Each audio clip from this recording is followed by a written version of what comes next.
नमस्कार, जन उत्तराखंड बुलेटिन में आप सभी दर्शकों का हार्दिक स्वागत है और आपके साथ मैं जुड़ी हूं लीजा। खबरों पर बात करेंगे, लेकिन एक नजर हेडलाइंस पर। उत्तराखंड विधानसभा का बजट सत्र, सदन में बजट पर होगी चर्चा। स्वीकृति के लिए पटल पर रखे जाएंगे कई विधेयक।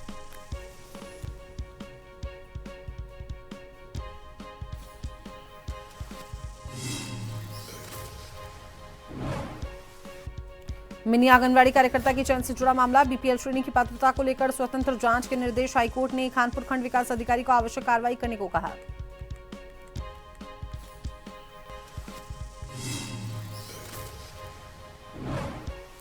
मिडिल ईस्ट में चल रहे तनाव का आमजन और होटल कारोबारियों पर असर। जमाखोरी रोकने के लिए प्रशासन सख्त। घंटों इंतजार के बाद बिना सिलेंडर के घर लौट रहे लोग।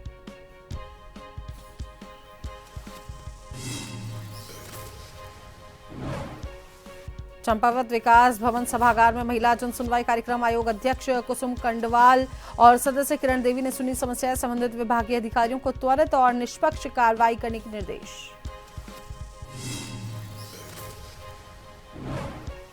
उत्तराखंड में मैदानी इलाकों में बारिश और बर्फबारी का अलर्ट। आज और अगले 2 दिनों के लिए चेतावनी जारी। हवा की रफ्तार 30 से 50 किलोमीटर प्रति घंटे रहने की संभावना।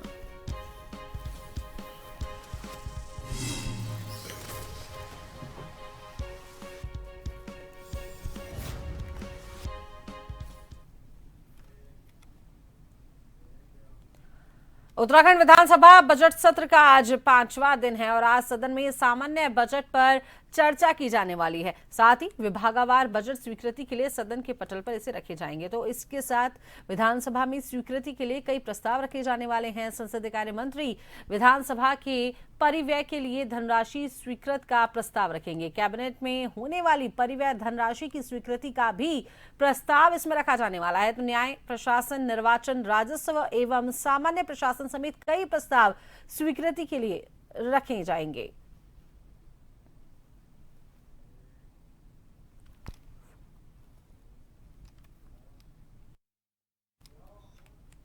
तो वहीं बात कर लेते हैं अगली खबर को लेकर। तो चंपावत जिले के सबसे अधिक ओपीडी वाले लोहाघाट उपजिला चिकित्सालय को उपजिला चिकित्सालय का दर्जा मिलने के बावजूद भी उपजिला चिकित्सालय की सुविधा अब तक नहीं मिल पाई है। विशेषज्ञ चिकित्सकों की तैनाती के बाद अस्पताल में मरीजों की भीड़ लगातार बढ़ती जा रही है। तो वहीं जिसके चलते अस्पताल को नए भवन की सख्त जरूरत है। लोग लंबे समय से उपजिला चिकित्सालय के पुराने भवन को तोड़कर नए भवन निर्माण की मांग कर रहे हैं। अस्पताल में चिकित्सकों के बैठने के लिए कक्षों की भारी कमी है, जबकि वर्तमान में 9 विशेषज्ञ चिकित्सक अस्पताल में मौजूद हैं। 3 ब्लॉकों की जनता इसी अस्पताल पर निर्भर रहती है। अस्पताल में सिर्फ 2 वार्ड मरीजों के लिए बनाए गए हैं।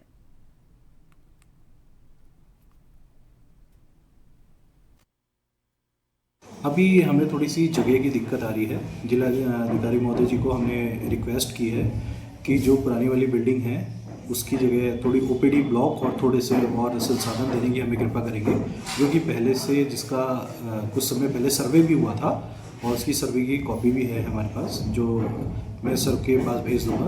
वो जितनी जल्दी काम हो सके ताकि हमारे पास बैठने का प्रॉपर तरीके से जगह बन जाए, जिससे कि हम जनमानस को और अच्छे से अच्छे सुविधा दे सकें। उत्तराखंड हाईकोर्ट मिनी आंगनबाड़ी कार्यकर्ता की चयन से जुड़े एक मामले में बीपीएल श्रेणी की पात्रता को लेकर स्पष्टता लाने के लिए स्वतंत्र जांच करने के निर्देश दिए गए हैं। न्यायमूर्ति मनोज कुमार तिवारी की एकल पीठ में याचिका का निस्तारण करते हुए हरिद्वार जिले की खानपुर के खंड विकास अधिकारी को आवश्यक कार्रवाई करने को कहा है। याचिकाकर्ताओं ने हरिद्वार जिले के ब्लॉक खानपुर के डारियो ग्राम में मिनी आंगनबाड़ी कार्यकर्ता पद के लिए हुए चयन में भाग लिया था और उसका कहना था कि चयन और संस्तुति होने के बावजूद उसे अब तक नियुक्ति नहीं दी गई है। सुनवाई के दौरान राज्य सरकार की ओर से अदालत को बताया गया है कि याचिकाकर्ता के विरुद्ध प्राप्त शिकायत के आधार पर 4 सदस्यीय समिति गठित की गई थी। समिति की रिपोर्ट में ये कहा गया कि याचिकाकर्ता बीपीएल श्रेणी में शामिल होने की पात्र नहीं पाई गई है, जबकि उक्त पद पर नियुक्ति के लिए बीपीएल श्रेणी से होना अनिवार्य शर्त है।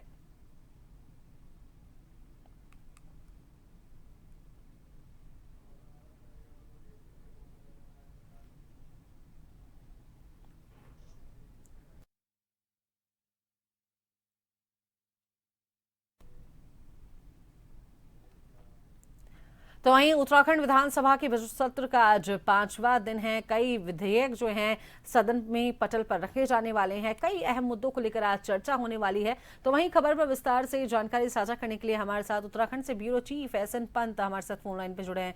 तो श्रीनिवास जी, आज क्या इस सत्र में खास रहने वाला है? किन मुद्दों पर आज चर्चा गरमा सकती है? क्या कुछ आज इसमें खास होने वाला है?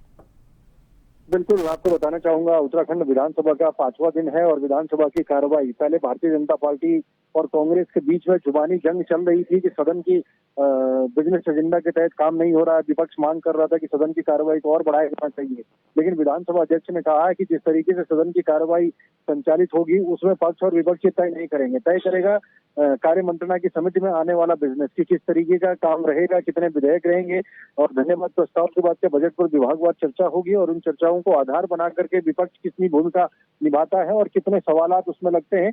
लगातार प्रश्नकाल चल रहा है, शून्यकाल चल रहा है और उसके अलावा कार्य स्थगन प्रस्ताव पर भी चर्चा हो रही है। और आज सदन की कार्रवाई की अगर हम बात करें तो आज बजट पर चर्चा हो रही है और उसके बाद कटौती प्रस्ताव आएगा विपक्ष की ओर से और उसके बाद कार्य स्थगन प्रस्ताव पर भी चर्चा होगी। कुल मिलाकर के बजट की अगर पूरे कार्रवाई संपूर्ण रूप से देखें तो लगातार पक्ष और विपक्ष के बीच में हंगामा बना हुआ था, लेकिन अपने आप को सबसे बड़े हिमायती होने की बात करने वाले तमाम राजनेता अपने आप को ही जनता की बात को मुखर तरीके से सदन के अंदर उठाने का दम भरते हैं। और इसी कड़ी में अगर आज के संदर्भ में बात की जाए तो आज विधानसभा में पूरे तरीके से पूरे दिन भर बजट पर चर्चा होने वाली है। हालांकि अभी प्रश्नकाल चल रहा है, उसके बाद शून्यकाल चलेगा और उसके बाद बजट पर चर्चा होगी। जी श्रीनिवास जी, एक सवाल आपसे ये भी कि जिस तरीके से देखिए देश में एक बड़ा मुद्दा बन चुका है एलपीजी की किल्लत, तो क्या लगता है जैसे विपक्ष लगातार सत्ता पक्ष को घेरने का प्रयास कर रहा है, तो क्या लगता है इसका असर भी आज कुछ यहाँ पर सदन में देखने को मिलेगा? बिल्कुल, देखिए विपक्ष ने आज भी हंगामा किया है और सीधे तौर पर कहा है कि एलपीजी की गैस की जो किल्लत हो रही है उसके मद्देनजर सरकार को आश्वासन देना चाहिए और श्वेत पत्र जारी करना चाहिए कि हमारे पास बैकलॉग कितना है। इसके अलावा सरकार की तरफ से अगर बात की जाए तो सरकार ने सभी जिलाधिकारियों को निर्देश दिया है कि कहीं पर कालाबाजारी गैस की नहीं होनी चाहिए, गोदामों में अगर गैस सिलेंडर नहीं है तो पहुंचाया जाना चाहिए। लेकिन लोग फिर भी पैनिक बना रहे हैं। लोग लंबी लंबी कतारें और लंबी लंबी लाइनें देहरादून से लेकर के हरिद्वार, उधमसिंह नगर, टिहरी, चंपावत, पौड़ी, पिथौरागढ़, अल्मोड़ा, बागेश्वर हर जगह पर लाइनें नजर आ रही है। अगर आप देखेंगे जबकि जिलाधिकारी को निर्देशित किया गया है कि कालाबाजारी और भंडारण करने वालों के खिलाफ सख्त से सख्त कार्रवाई की जाए, हेल्पलाइन नंबर जारी किए गए हैं, लेकिन सरकार ने पूरे तरीके से कहा है कि गैस की कहीं से भी किल्लत नहीं होने दी जाएगी। इसके अलावा सरकार ने एक वैकल्पिक डी के तौर पर एक स्टैंड लिया है कि होटल और जो हॉस्टल है, लॉज है, धर्मशालाएं हैं, वहां पर जिस तरीके से व्यावसायिक गैस के सिलेंडरों की कमी पाई जाती है तो सरकार उनको वन विभाग के जरिए लकड़ी भी मुहैया करवाएगी और कोयला भी मुहैया करवाएगी। यानी प्लान बी भी एग्जीक्यूट करने के लिए सरकार पूरे तरीके से तैयार है। जी बहुत बहुत शुक्रिया श्रीनिवास जी, तमाम जानकारी दर्शकों के साथ साझा करने के लिए, हमारे साथ जुड़ने के लिए।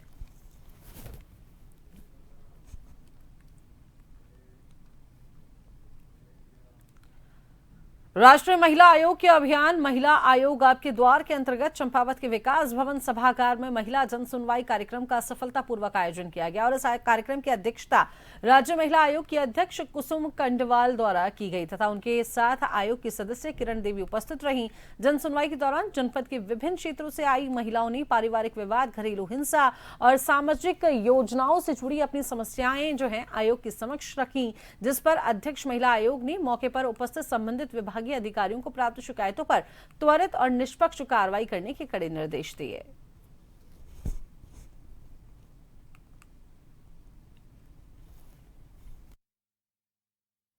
चंपावत में आज 18 केस आए हैं, तो हमारे खुद के जो रजिस्टर थे आयोग के उसमें मुझे लग रहा 2-3 ही थे, बाकी हमारे पास आज सारे नए केस आए हैं।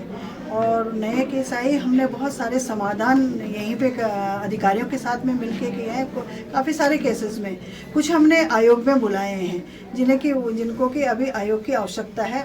आयोग में उनकी काउंसलिंग की उनके मॉनिटरिंग की जाएगी। और पेयजल से भी संबंधित प्रधान भी हमारी आई थी, तो सभी यहाँ पे संबंधित अधिकारी थे, तो अच्छे से बहुत सारे संबंधित विभागों से भी पूछताछ करके और उसका समाधान किया गया है। जो रह गए हैं वो शीघ्र ही उसमें निस्तारण होगा। और अन्य हम लोग पूरे प्रदेश में उत्तराखंड राज्य महिला आयोग जन सुनवाई कर रहा है। घरेलू गैस को लेकर लोगों की परेशानी के बीच चमोली जिलाधिकारी गौरव कुमार ने लोगों से अपील की है। जिलाधिकारी ने कहा कि घरेलू गैस सिलेंडरों का पर्याप्त स्टॉक उपलब्ध है। जनपद में प्रतिदिन लगभग 2040 घरेलू गैस सिलेंडरों की मांग रहती है और जिसके सापेक्ष घरेलू गैस की उपलब्धता सुचारू रूप से बनी हुई है। उन्होंने जोर देते हुए कहा कि स्कूलों एवं अस्पतालों को प्राथमिकता देते हुए कॉमर्शियल सिलेंडर उपलब्ध कराए जाएंगे। जिलाधिकारी ने भी बताया कि जनपद में इमरजेंसी के लिए टोल फ्री नंबर 1077 एवं मोबाइल नंबर 9068187120 स्थापित किया गया है, जिस पर जनपदवासी अपनी शिकायतें एवं सुझाव दर्ज करा सकते हैं। जिलाधिकारी ने आमजन से यह अपील की है कि किसी भी प्रकार की अफवाहों पर ध्यान न दिया जाए तथा आवश्यकता अनुसार ही गैस की बुकिंग करें ताकि आपूर्ति व्यवस्था सुचारू रूप से बनी रहे। प्रशासन एवं आपूर्ति विभाग द्वारा स्थिति की निरंतर निगरानी की जा रही है।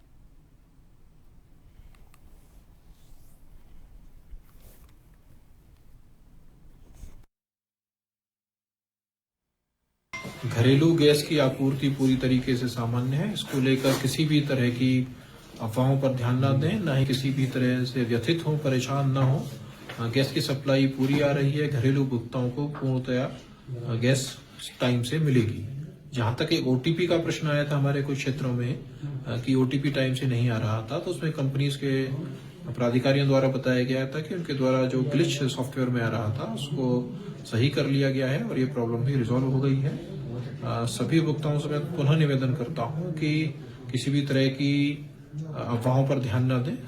सप्लाई पूरी तरह सामान्य है। साथ ही यदि आपके आसपास के क्षेत्र में कोई जमाखोरी करता है या घरेलू गैस का डाइवर्जन कमर्शियल पर्पज के लिए करता है तो उसकी सूचना हमारे डिस्ट्रिक्ट कंट्रोल रूम में अवश्य दें। देहरादून में एलपीजी गैस के अवैध संग्रहण और कालाबाजारी पर जिला प्रशासन ने सख्ती बढ़ा दी है। जी हां, जिलाधिकारी सविन बंसल ने स्पष्ट निर्देश दिए हैं कि गैस का अवैध भंडारण, कालाबाजारी या अवैध रिफिलिंग पाए जाने पर आवश्यक वस्तु अधिनियम 1955 और बीएनएस के तहत सख्त कार्रवाई करते हुए सीधे जेल भेजा जाएगा। साथ ही गैस वितरण से जुड़ी शिकायतों के समाधान के लिए कंट्रोल रूम भी स्थापित किया गया है, जहां आम लोग अपनी शिकायतें दर्ज करा सकेंगे।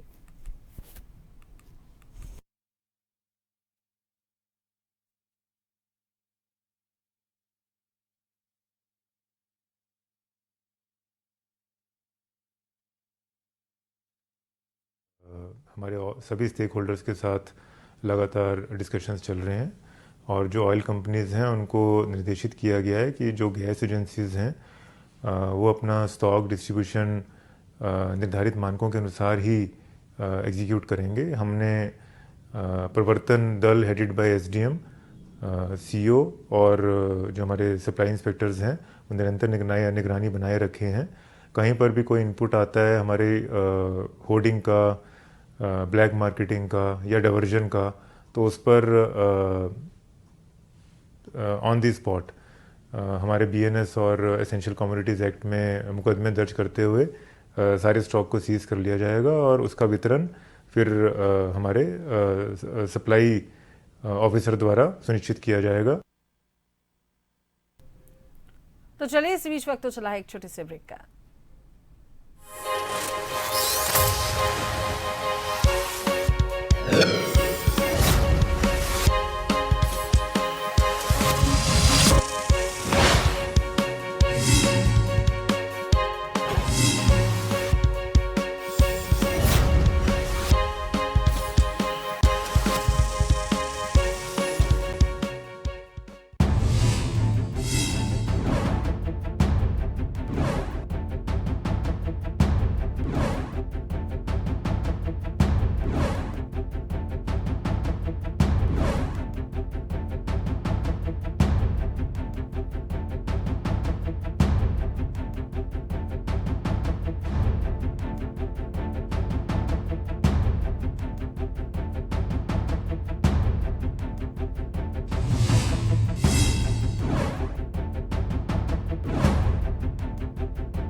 राजनीति के चक्रव्यूह के सियासी वीर, अपराध के अंधेरे की स्याह तस्वीर, मैदान में पसीना बहाते खेल के सितारे,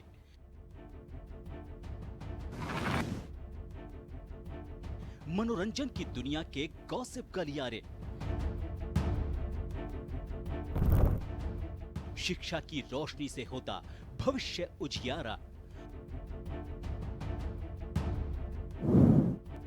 अर्थव्यवस्था हो या ऊपर नीचे होता मार्केट का पारा,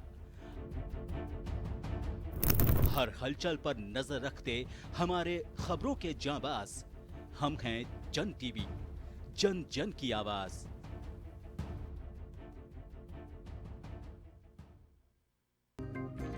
शिक्षा, खेल, धर्म कर्म या हो राजकाज, बदलते वक्त में भी पत्रकारिता का वही अंदाज।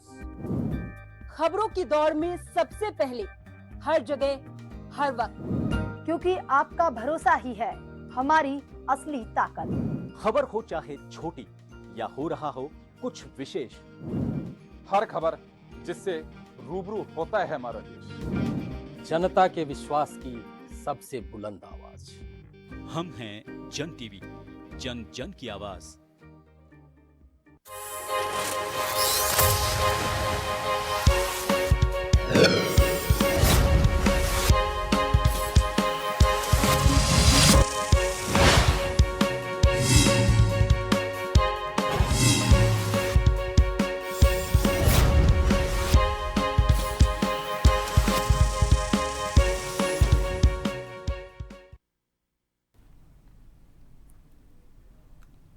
ब्रेक के बाद स्वागत है। चलिए खबरों पर बात करेंगे। तो मिडिल ईस्ट में चल रही तनाव का असर अब उत्तराखंड के पर्यटन स्थलों पर भी देखने को मिल रहा है। आपको बता दें, लोग लगातार इससे जूझते नजर आ रहे हैं। तनाव का असर देखने को मिल रहा है।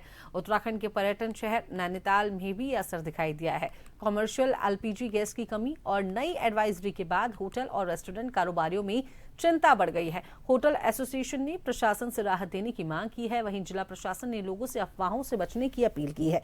होटल एसोसिएशन के पदाधिकारियों का ये कहना है कि पर्यटन सीजन आने वाला है। अब ऐसे में अगर कॉमर्शियल गैस सिलेंडर की कमी हुई तो होटल और रेस्टोरेंट्स बंद होने की नौबत आ सकती है। तो वहीं एलपीजी वितरकों का ये कहना है कि कॉमर्शियल गैस सिलेंडरों की कमी है, जबकि घरेलू सिलेंडर पर्याप्त मात्रा में उपलब्ध हैं।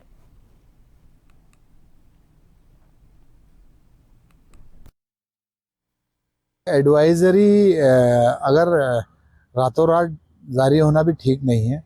पहले से ये मालूम होना चाहिए कि कब से सप्लाई किस स्थिति में रहेगी, क्योंकि रात को एक आदेश आता है जिसमें होटल और रेस्टोरेंट्स के लिए कमर्शियल सिलेंडर्स को बैन कर दिया जाता है। इससे काफ़ी रेस्टोरेंट्स जो छोटे स्तर के, जिनके में 1 या 2 सिलेंडर्स होते हैं, वो आज से बंद होने शुरू हो गए हैं। और इसमें दिक्कत ये है कि बहुत प्रॉब्लम हो रही है, क्योंकि होटल्स में, रेस्टोरेंट्स में कमर्शियल गैस यूज़ होती है यहाँ पे। और नैनीताल जो है हमारे उत्तराखंड को या नैनीताल को लें तो टोटली टूरिज्म पर डिपेंडेंट है। यहाँ पे हमारी इकोनॉमी पूरी टूरिज्म चलती है। और अगर यहाँ गैस सप्लाई नहीं होगी तो होटल्स और रेस्टोरेंट्स ग्रेजुअली बंद हो जाएंगे। इस समय वर्तमान में 14.2 kg के जो गैस सिलेंडर है वो तो पर्याप्त मात्रा में हमको उपलब्ध हैं। उसी हिसाब से हम उनकी डिलीवरी भी करा रहे हैं। मगर जो इस समय स्थिति पैनिक हो रही है, वो जो ऑनलाइन सॉफ्टवेयर से गैस बुकिंग होती थी और उसकी डीएसी आती थी, वो नहीं आ पा रही, क्योंकि सॉफ्टवेयर में दिक्कत है आईयूसीएल के, तो बुकिंग नहीं आ रही है। बुकिंग नहीं आ रही इसलिए हम कस्टमर को डिलीवर नहीं कर पा रहे हैं, क्योंकि प्रशासन का और मिनिस्ट्री का ये गाइडलाइंस है कि आपने 90% डिलीवरी करनी है। डिस्ट्रिक्ट में आईओसी, बीपीसीएल और एचपीसीएल की तीनों एजेंसी के साथ जिला प्रशासन ने जानकारी ली है उनके स्टॉक्स की। तो डोमेस्टिक कनेक्शंस जो है वो आपूर्ति इनके पास पर्याप्त है। जो भ्रम अफवाह है उससे बचने की नागरिकों से अपील की जाती है। लोकल मजिस्ट्रेट्स और जो सिविल सप्लाई डिपार्टमेंट के ऑफिसर्स हैं, उनको गोदामों पे वितरण में सतत निगरानी रखने को कहा है। जहां पर भी ओवर रेटिंग, कालाबाजारी या होर्डिंग की शिकायत मिलती है, वहां पर तत्काल प्राथमिकी दर्ज करने के निर्देश दिए गए। उत्तराखंड वार्षिक 4 धाम यात्रा की तैयारियों में जुटा है, लेकिन एलपीजी की कमी की आशंका से स्थानीय व्यापारी चिंतित हैं। 4 धाम तीर्थ यात्रा राज्य की पर्यटन अर्थव्यवस्था के लिए महत्वपूर्ण है और व्यापारी जो हैं उनका ये कहना है कि पश्चिम एशिया में चल रहे युद्ध के कारण एलपीजी आपूर्ति में किसी भी तरह की रुकावट से हजारों तीर्थयात्रियों की जरूरतों को पूरा करना उनके लिए मुश्किल हो सकता है। स्थानीय व्यापारियों का देखिए ये कहना है कि एलपीजी की कमी से कई लोग खाना पकाने के लिए लकड़ी का इस्तेमाल करने को मजबूर हो सकते हैं, जो पर्यावरण के लिए हानिकारक होगा। और इस वर्ष तीर्थ यात्रा का मौसम 19 अप्रैल को यमुनोत्री और गंगोत्री द्वारा खुलने के जो द्वार हैं उसके खुलने के बाद के साथ में शुरू होगा, जिसके बाद 22 और 23 अप्रैल को केदारनाथ और बद्रीनाथ के द्वार खुलेंगे।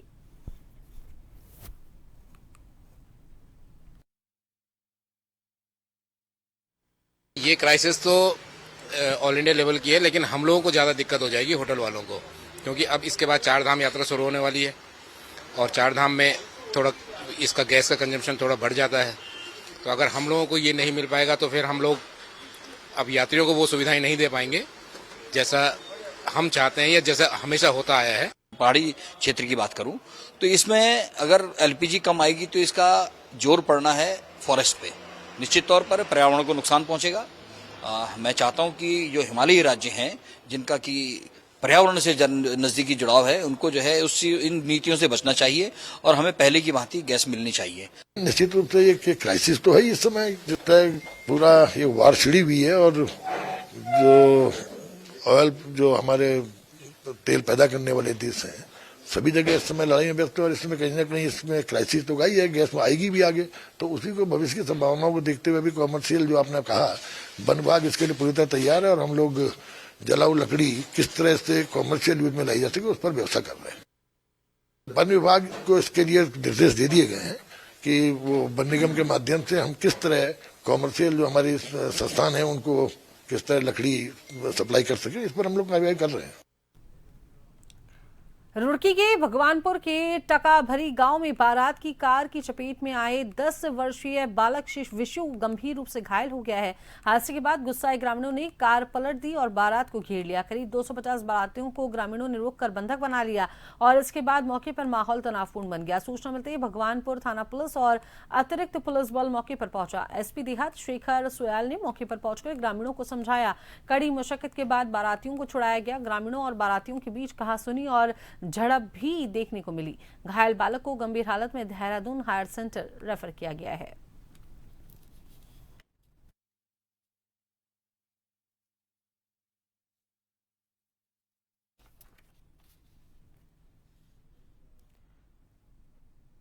तो चलिए आखिर में अब एक नजर हेडलाइंस पर।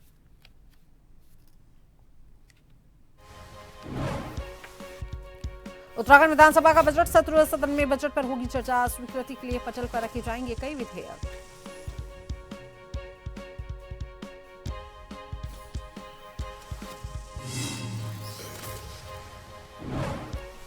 मिनी आंगनबाड़ी कार्यकर्ता की चयन से जुड़ा मामला, बीपीएल श्रेणी की पात्रता को लेकर स्वतंत्र जांच के निर्देश। हाईकोर्ट ने कानपुर खंड विकास अधिकारी को आवश्यक कार्रवाई करने को कहा।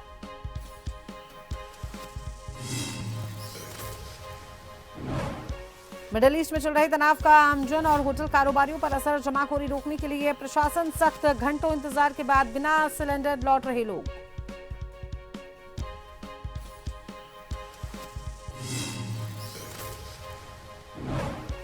चंपावत विकास भवन सभागार में महिला जन सुनवाई कार्यक्रम। आयोग अध्यक्ष कुसुम कंडवाल और सदस्य किरण देवी ने सुनी समस्याएं। संबंधित विभागीय अधिकारियों को त्वरित और निष्पक्ष कार्रवाई के निर्देश।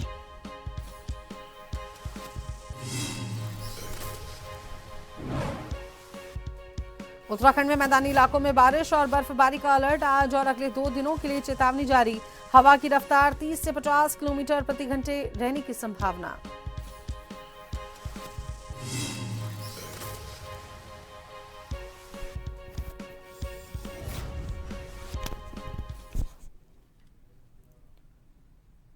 जन उत्तराखंड बुलेटिन में अभी के लिए केवल इतना ही। बने रहिए जन टीवी के साथ। नमस्कार।